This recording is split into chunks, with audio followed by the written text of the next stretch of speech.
Ang itim? Oo. Gusto ko white. Itim, parang ano man yan. Yan na lang, itim na lang. Ang, wait lang ha. Ang pink. Biscuit, maganda ang pink, B. Yan na rin ang pink. Pare lang yan sila, no?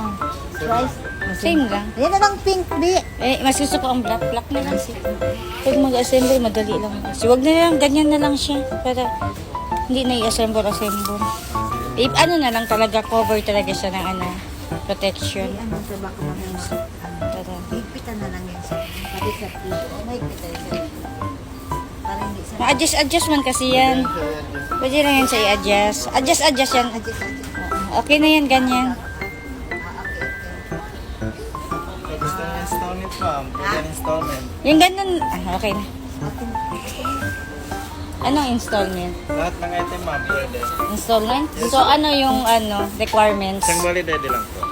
Like, for example, itong mirror. Pwede lang po. So, ilang years to pay yan? 1,000 plus. Ano lang to? 4, 6, 9, and 1 year. Yung terms lang. natin. Kasi, kung 1 year, bilhin mo na lang ng cash. Pwede lang ang 4 months, ma'am.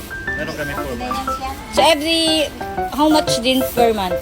Nakadepende po sa price. Kung magaya, mga 1.5, 1,200 1.2, siguro mga 300 lang sa baba or 200. a month. So, yung iba na lang kunin kaysa sa mirror. Ito, ikakash na lang. Then, iba. Kung gusto niyo try, ma'am. May trabaho. Tapos, ang payment niyan, ano yan, through GCash? Indore, pati Cebuano. Okay lang sana ano yung... Ngayon alam ko na pag dito ako. Pwede lang kahit mga gamit mo yung sa ano pwede no. Thank you. Thank you ha. Pwede pa lang.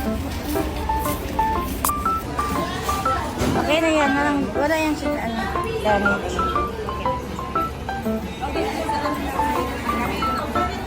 Kapag pangit daw, peke.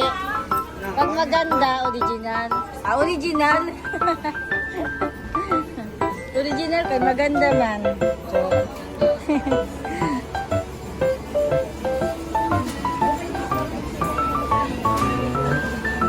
maliit lang din pag may senior ID.